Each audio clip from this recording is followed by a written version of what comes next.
Hello and welcome to I Talk to Ghosts, the podcast that hopes it can never be imitated. I'm your spirited host, Jennifer, a medium and a teller of ghost stories. Tonight, we will be discussing a spooky topic that makes many people do a double take. I will be sharing stories with you of paranormal doppelgangers. I've covered mimics in the past, and stealing someone's voice is one thing. It's a whole other creepy level when they steal your face and your likeness as well. I personally have had an experience with a doppelganger when I was around the age of 9, but it doesn't quite fit into the paranormal category, I think. Still, it's an interesting story to tell, so I will share a short video on that on my Patreon, and I'll link my Patreon in the show notes, so look there later. After the stories, stay for a new in-studio spirit reading with my podcast guest of the week, TJ. TJ, thank you for your time and your energy. I love sharing my work as a medium here on the podcast so that there is one less veil of mystery when you're thinking about booking a reading with me. You get to see exactly how I work and hopefully who I am as a person as well. I can appreciate that booking a reading could be a slightly intimidating, what should I expect sort of thing, and I love easing that a bit before you even meet me. But don't wait on just a reading with me. Join me at my séance table tonight for a message from the spirits. I'll call a spirit close for someone listening. So since you are listening, you'll be attending, and the message could be for you. That's later on in the podcast. But for now, the ghosts, your spooky double is here for you right now.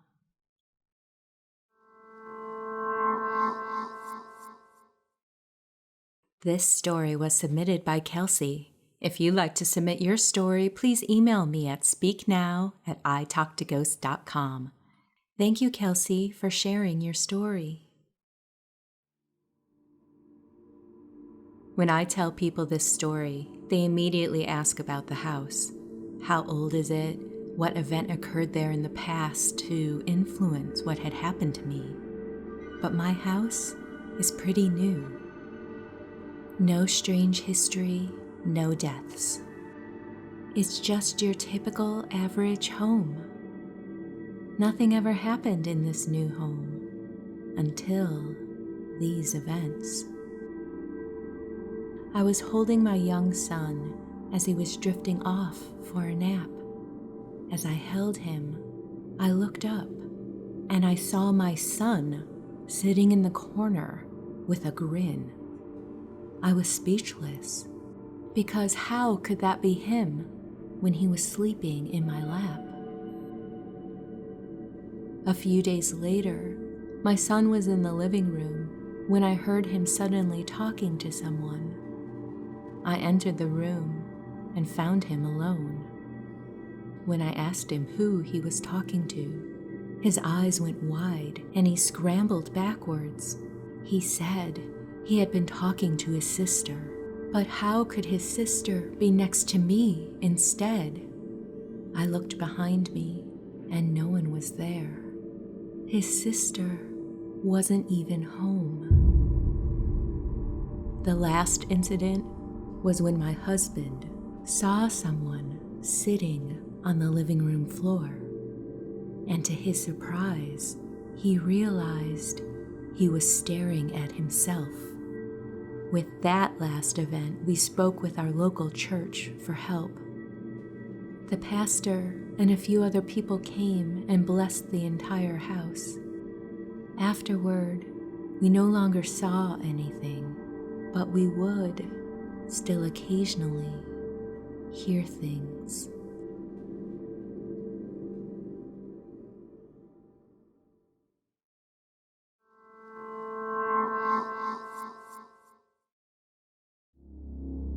When I was younger and in grade school, I used to try to avoid school as much as I could.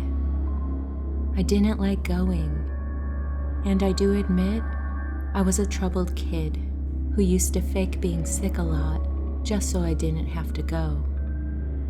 At the time, I was living with my grandmother because my parents were going through a nasty divorce. It was good to be away from my parents arguing, but my grandmother's house wasn't the best trade-off. Her house was kind of spooky. It had a weird vibe, and things used to happen all the time. I used to see strange shadows, movement out of the corner of my eye, or hear a child's giggle right behind me. One day, I actually went to school, yay me, and when I came home, I was accused of things I didn't do. My mom had been there that morning, and later in the afternoon, my grandmother asked my mother why I hadn't gone to school that day. My mom, confused, confirmed that I had gone and that she had taken me there herself. My grandmother told her that she had just seen me in my room with my back turned to the door, and I had slowly been brushing my hair. She described an outfit I hadn't worn that day and said that when she confronted me about being home, I hadn't replied. I had just turned and grinned at her. At this point, my grandmother had approached my mom to ask why I was home. They went back to check in my room, and no one was there. My grandmother swore she had seen me as clear as day. I've heard about doppelgängers before, but I never thought they could really be real. I wonder now if the stress during that time could have triggered it. I will probably never know.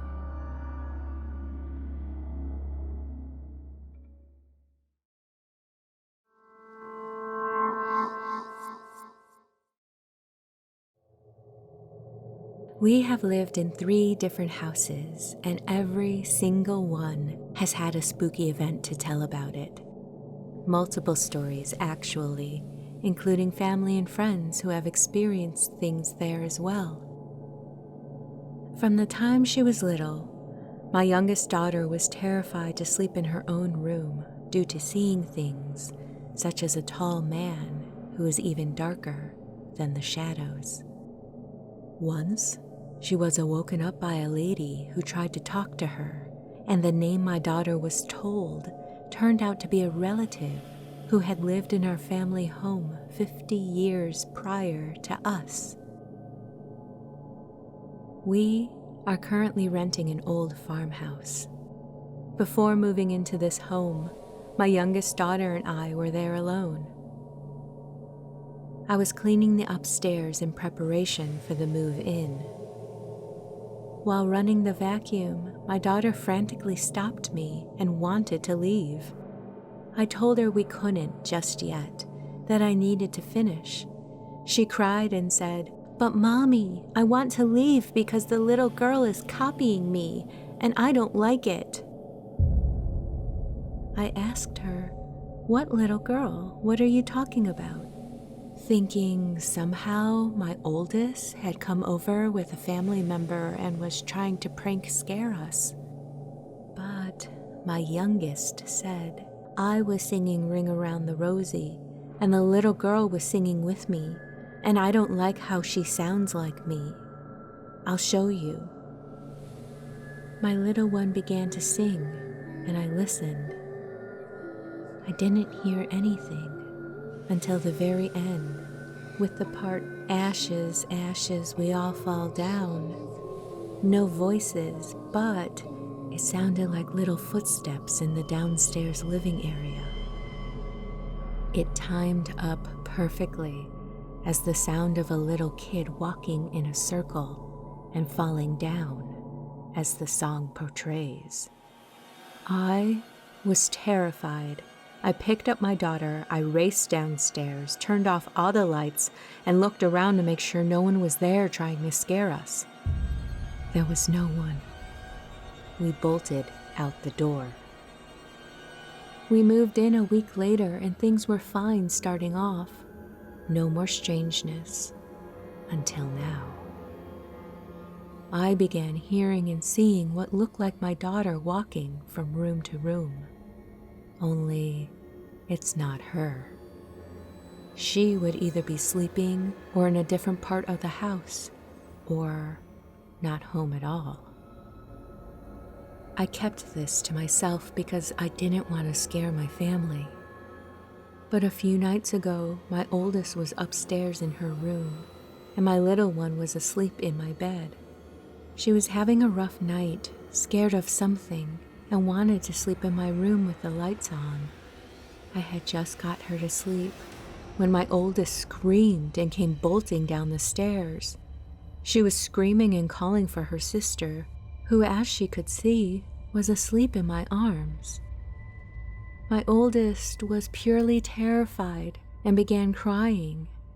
She explained that she was sitting at her vanity and was looking in her mirror when she heard her door slowly crack open. And there was my youngest, holding the doorknob, just standing there, grinning.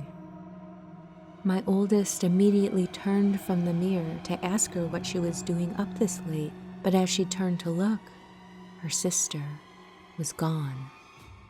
It frightened my oldest daughter so badly, and she swore on her life she had seen her sister there, and then she vanished, and that her bedroom door was left empty and open. I then confessed that I had seen this double too.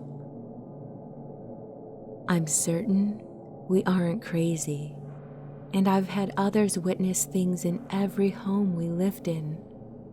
I feel my oldest is maybe sensitive to the paranormal like I am. Maybe all three of us are. Otherwise, I don't understand why these unexplainable things always happen to us.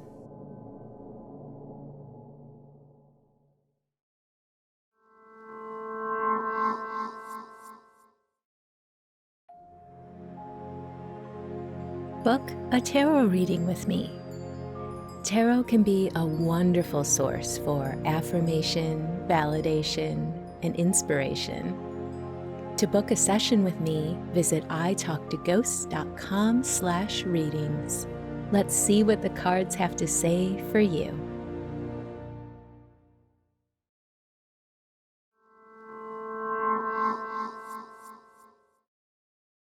Hello and welcome back to I Talk to Ghosts. My guest this evening is TJ. TJ, how are you doing? Welcome to the podcast.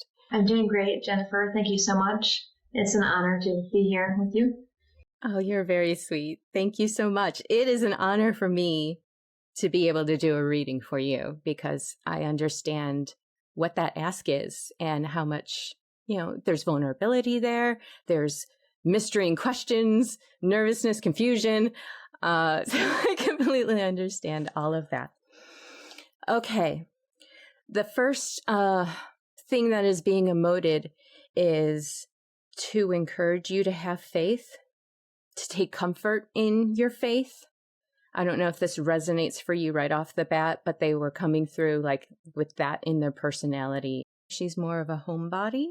She had her particular interests and she liked things her way, but it wasn't like she was stubborn about it. It's just she liked what she liked, and that's what she did. So it's like she had her handful of interests, and those were the things she did, and she kind of liked doing them at home. Like if you saw her, it would be at her place. It's not an insult to call someone predictable, but she liked her things, The liking things her way leads me toward my grandmother. Was she a homebody as well? She was. She and my grandfather preferred to stay at home and not to travel. They lived in a kind of a bubble. Yeah, a bubble is a good way to say it. They had their own little world, of which you came into. Yeah, exactly. Like I said, it's like if you were going to see them, you would go over there. Yes, exactly. Yes, absolutely. Yes. And your grandfather has passed as well? Yes, he has. With your grandmother, Did she have a little bit of faith about her?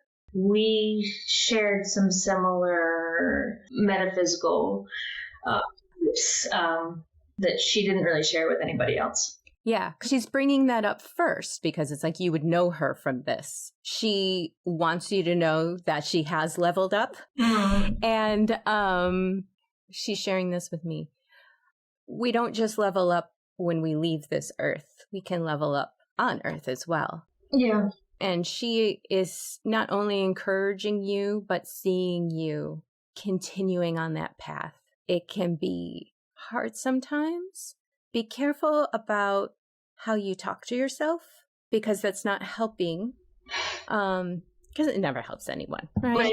Don't beat yourself up about beating yourself up. Just recognize if your thoughts aren't quite cooperating with who you want to be or how you want to feel. Remember those conversations that you had together. She just wants you to be gentle with yourself. Does that make sense to you? It does. It absolutely does. Yeah.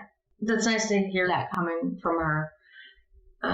I miss her tremendously. It just keeps hitting over and over and over again. And I'm having a really hard time believing it at all. Mm-hmm. Mm-hmm.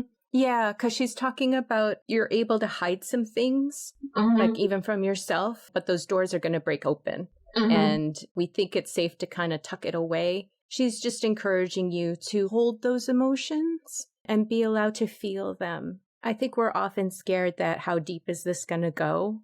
I got to push this away. I don't have time. When really, if you just gently hold it and allow it to be there and pour your own love and compassion towards yourself and your love towards her, it could help soften that a little bit.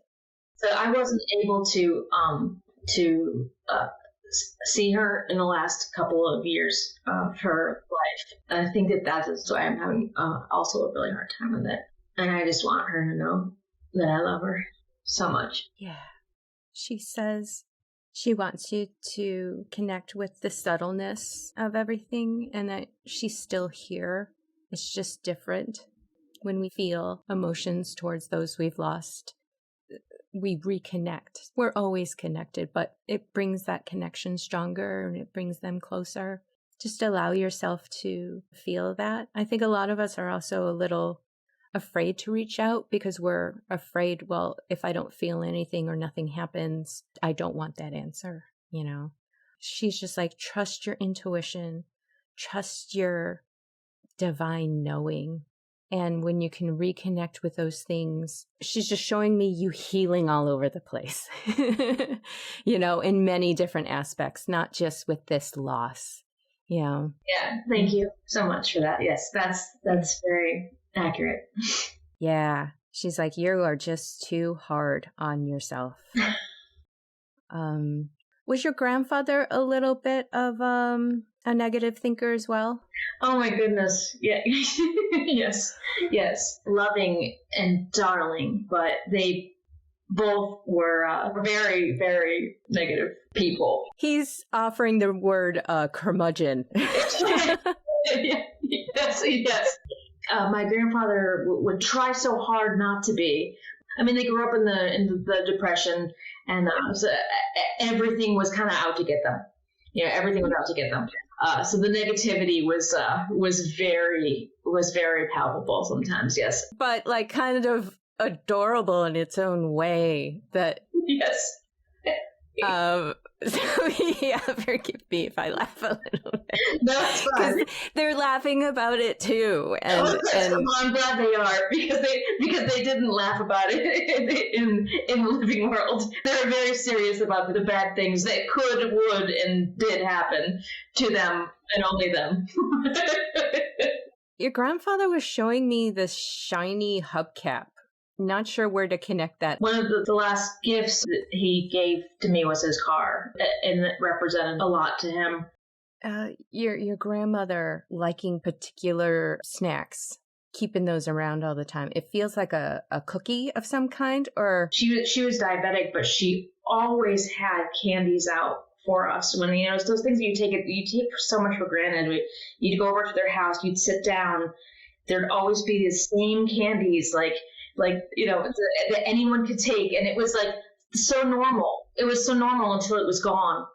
It was so normal until it was not there anymore. And it's those little things that, like the candies, always the same candies. Exactly. That was what was coming up with that. Like the certain things, like it's always the same. Yes. And it's not a bad thing. No. And predictability isn't a bad thing either. No, it's very I just thought of something else that she about the cookies that just came up. She used to give my family a care box, I think once a week or something. And she'd always give the same. I don't know if you remember. They're called Stella D'Oro cookies. They were like these. They were like these. Basically, these kind of like cheaper Italian cookies, right? That I loved for the first 25 times that it happened. I was like, oh no! After the same cookies again and again and again and again. So it's funny, but that was like a funny joke too, because it was like the same things over and over again. But and then it's like, but it's this great thing that she's doing, it's just loving. And she knows we love them. So for the next 5 years, you're going to get the same cookies every single week. Yeah. It's kind of like, be careful what you say, what you like, because you're going to get it forever. Yes. Soda? RC Cola? No, Diet Coke. Diet Coke. Always Diet Coke. Always. For any time we went out, Diet Coke. Yes. So I was tasting it, and I don't like the diet drinks, and I also don't like RC because of that taste. You know what I mean? It's Diet Coke, and it was every single meal, and they always had soda. And it's funny because it's I'm not a soda drinker at all, and I think that, but I would go over there. I'd have a Diet Coke or something because they love to give me Diet Coke. They love to give me soda. So I would drink the soda. I mean, I can't even express to you how I was just talking about how much of a constant in my life, that they were the only constant in my life. And I think that they knew that and know that. They do. She's bringing up some earrings. Is there some kind of connection with that? There's a ring. That I can't find. Oh. That's been really bothering me because I kept it in a really safe place, and it could be that. She would have been very upset had she known that I misplaced this ring. And I am very upset. You know what? Let's go ahead and put it out there that maybe she can help you find it. You know what she's saying? She's bringing up your intuition again, but this feels like maybe it's a location hint of, I don't know if you have a box where you have tarot cards, like a drawer or something, but look around there. Okay. That's where I thought it was. Yeah, that's where I thought it would have been in with that stuff. With that stuff. Yeah. Well, look again. Okay. Because the fact that she is saying that and you're saying that's where it should be, that's not a coincidence. No, I don't think so. I don't think so either. Let me ask you if there's anyone else that you were hoping would come through for you. The one person that I would like to make contact with, if possible, and this is a friend that I had from a really, really long time ago, and I wasn't even friends with her for that long, but we had a very, very close bond, and we had a falling out, and before we rectified things, but I still think of her often.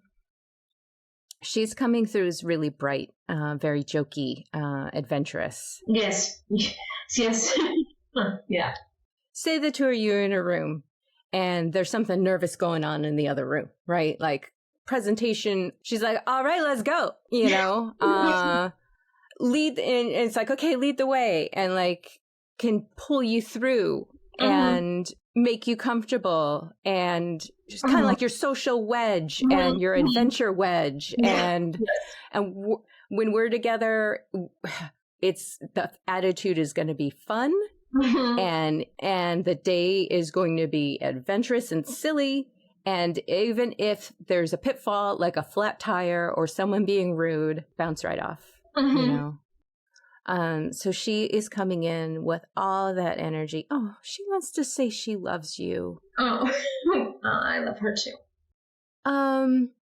There's an acknowledgement there of a little bit of hot-headedness. Yeah. I don't know if it's stubbornness or it just seems to be all up here.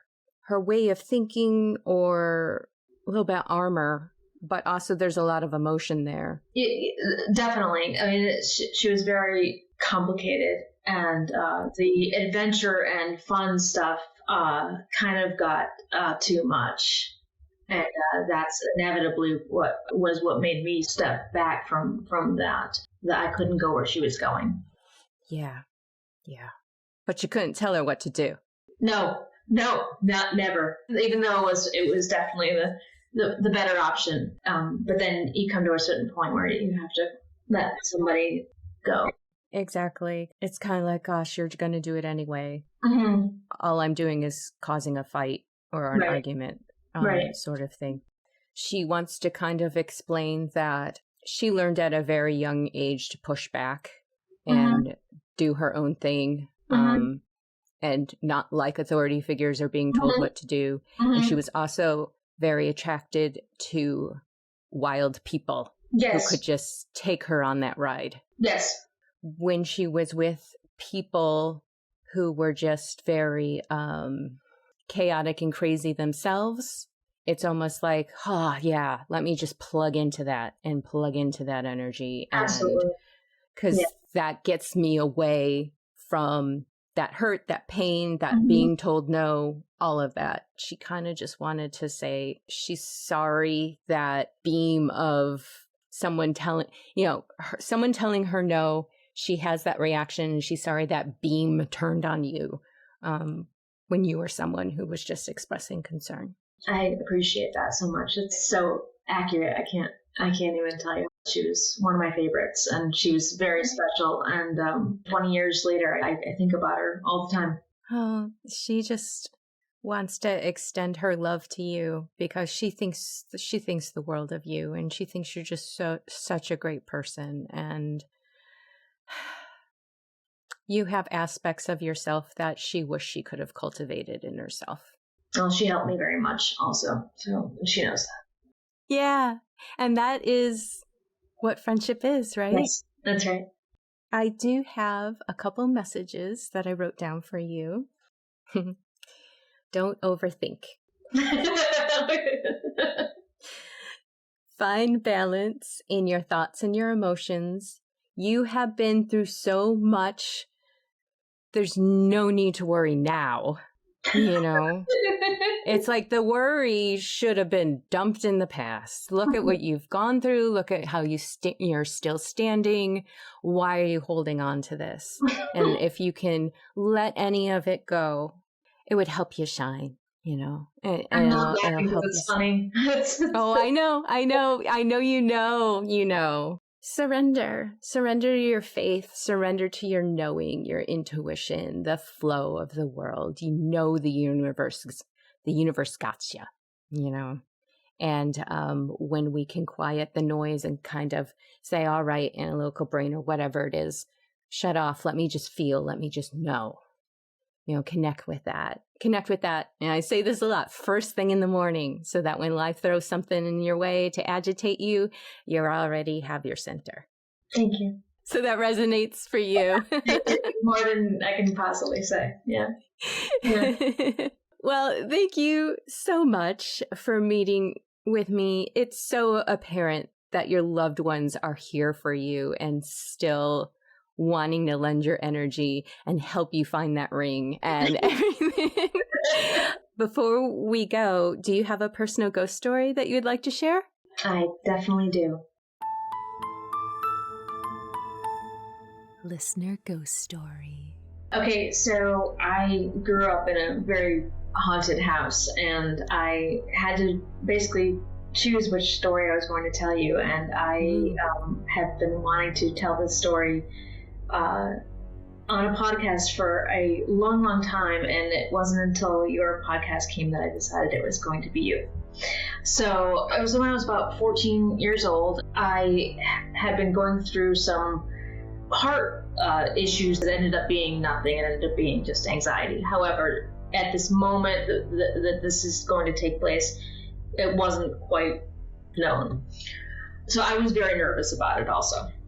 My room was so haunted, another story some other time, that I did not sleep in it anymore in my bedroom. So I slept downstairs in the living room. In the living room there was a couch that I slept on, and in front of the couch was a chest, like a big wooden chest that we used as a coffee table. I was going to sleep, and I was watching this dating show, and I was falling asleep to this dating show, and as I was falling asleep, my heart did the weird palpitation that it was doing, and it woke me up, and it scared me. So I ran upstairs to my mom. I said, "Mom, come and check my heart." She checked my heart. She's like, "Your heart's fine. Go downstairs and go to sleep." So I thought, okay. So I went downstairs. I fell asleep. Now I had the timer on the TV, so the TV had gone off. I wake up in the middle of the night, fully awake, and I start to feel hands all over my chest. The next thing I know, I feel my back very, very lightly be placed on the floor. So at this point, my knees are up, I'm lying on the floor, and the hands are all over me. And the weird thing was that even though it was pitch black, in my mind still I can see them. I can see these hands. I still know what they look like. So I didn't know what to do. I knew I was in the middle of the floor. I knew something was getting me. The only thing I could think was to scream bloody murder so that my mom would wake up from the upstairs to come and get me. So I screamed as loud as I possibly could scream. And at that point, they stopped. It was a very masculine energy, too. But my mom was taking kind of too long to get to me. I mean, and she heard me because she acknowledged me. She finally comes down. I'm in the middle of the floor. I grab her legs and I go, "I swear to God, someone was in the room with me." My mom did try to calm me down. I was not okay for a very long time after that experience, as you can imagine. My mom didn't say anything to me at all about the incident, really, except a year later, she did tell me that when I screamed, she had a really hard time getting to me, and she felt as though something was preventing her from getting to me. Oh, wow. Like, moving in slow motion, kind of like right. feeling. It was like a block. It was like a blockage that she couldn't get out of her bedroom door, even though the door was open. She couldn't. Oh wow! Couldn't, through. Fascinating story. Incredibly creepy. Yes. Did you fall asleep on the couch and wake up on the floor? Basically, what happened was I was lifted. Oh wow! I mean, I wasn't conscious of being in midair. I just was conscious of feeling myself being placed very gently onto the floor. Wow. Over the chest, so I couldn't have rolled off. Okay. Because I would have slammed under the floor. Yeah. From the couch to the chest to the floor. Uh-huh. So it was it was as if something had carried me, like almost in a, like a baby position, like under my knees. And it gently put me onto the floor and then started again with the hands. Somebody once suggested that maybe it was something trying to heal me. I would have to say that was a no, because it was not pleasant. Yeah. It was very negative. Yeah, and you would know better than anyone, Yes. Oftentimes when something happens, people immediately ask, "What does this mean? What does this mean?" It's like, well, what do you think? You were there. Wow, incredibly creepy. Thank you for sharing. You're welcome. Did you ever sleep on that couch again? I did, actually. And the weird thing is that my room was still so scary to me that I still slept on the couch, even though that happened. Because I used to always feel very, very watched in my bedroom. And that was scarier to me to feel watched every single night than it was for that one incident to have happened there. That's saying a lot. It's just crazy because people have asked me, and they're like, "You're nuts for sleeping in there again." But I'm like, "Well, you never slept in my bedroom, so Right. it was the lesser of two evils." I was just wow. I had to sleep somewhere. That is something. Well, thank you again for the incredibly scary story and for sharing your time and energy. Such a moving reading, and just knowing you is just a joy. And I'm so glad that this happened, and that, meeting you through the podcast, connections like that. It's like, this is why I do the podcast, because who knows if we ever would have met otherwise. Right, and that's right. Just... I cherish that. I cherish that. So thank you so much. Thank you so much. Would you like a free spirit reading with me and record your reading for the podcast? Sign up for your chance to be selected by visiting italktoghosts.com/guest. And as an added bonus, if you don't want to leave your reading up to chance, I'll let you in on a secret. There's a discount offer to book a private session with me, so you can book a date and time for certain. Visit italktoghosts.com/guest for more details. I can't wait to meet you. Hello and welcome back to I Talk to Ghosts. I have a message from the spirits this evening for someone listening to the podcast, so thank you for joining me around my séance table. Tonight, as I'm doing spirit work, I brought with me to be close lemon balm leaf. If you're not familiar with lemon balm leaf, it is a very soothing, calming herb. It's almost as if you get a bit of a spiritual hug with working with this. And sometimes we really need that while doing spirit work. So I'm going to ground and center. Call a spirit close. Tonight I have someone's friend. He's showing me that he had a lot of hardships in life. Everything from worry and anxiety to financial issues or having bad relationships with money, as well as a very chaotic home life. A lot of snide fighting and talking behind each other's backs. And the two of you had similar backgrounds together, but you met him out of state, away from your family, and he was still kind of in the thick of it and influenced by it. And all of this was very hard for him to deal with. It came out in anger with him, inability to have a good relationship with money, as well as not being able to have too many close relationships. He felt emotions made him vulnerable. But I think it's because of your similar background. He knew you understood. He's showing me something fun now. He's switching gears and showing me that the two of you used to take a frisbee to the park together just to get a little bit of exercise, move a little, get some fresh air, and get out there a little bit. And it was just something that he looks back with it, just everything is so vibrant, the green, the blue sky. And it seems like a small thing, but life is about those moments. He wanted to thank you for being a part of that.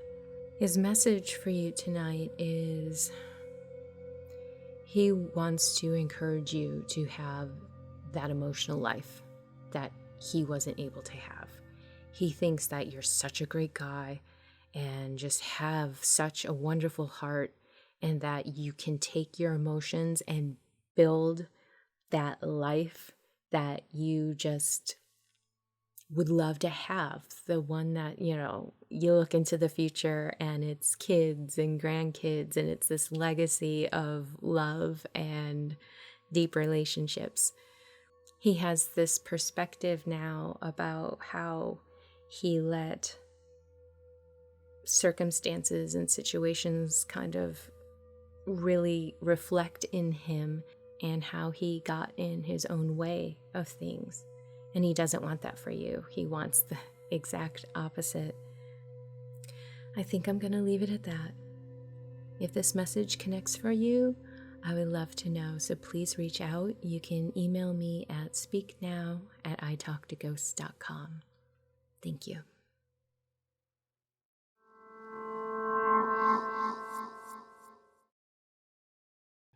Are you enjoying your ghostly visit? If so, please follow, like, comment, and share. The ghosts may be talkative, but they are lousy at marketing, so every click helps. Tell your friends, and please leave a kind review so that others might join us. The spirits and I thank you.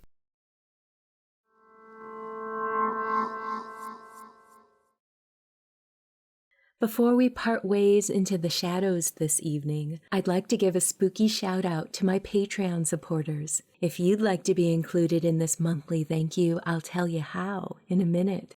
First, a heartfelt thank you to Jake, Claire, Charles and family, Jennifer C., Raven and Jenna, Jennifer A., Renee, Gabe, James, Stephen, Gabriel, Daniel, Gordon, Rob, and Peter. Thank you all so much. If you'd like to support this spooky little podcast, know that doing so means the world to me. And there will be spooky Patreon perks as well. Sneak previews, shout-outs like this, and I'm adding new treats like behind-the-scene videos, bonus content, meditations, and more. I'm just getting started. Visit patreon.com/italktoghosts for more info. Thank you. And with that, dear listener, we've reached the end of this episode of I Talk to Ghosts. I hope you've enjoyed the spirit work that I shared with you this evening, as well as those spooky stories of paranormal doppelgangers. Have you ever had an experience that mirrors these? I would love to hear about it. You can email me at speaknow@italktoghosts.com with your story. And also don't forget to visit me on my Patreon at patreon.com/italktoghosts to hear about my personal, non-paranormal, but interesting story of my doppelganger when I was little. In the meantime, wherever you wander off to, in this world or the next, just remember, come back and visit with me. Have a lovely evening and good night.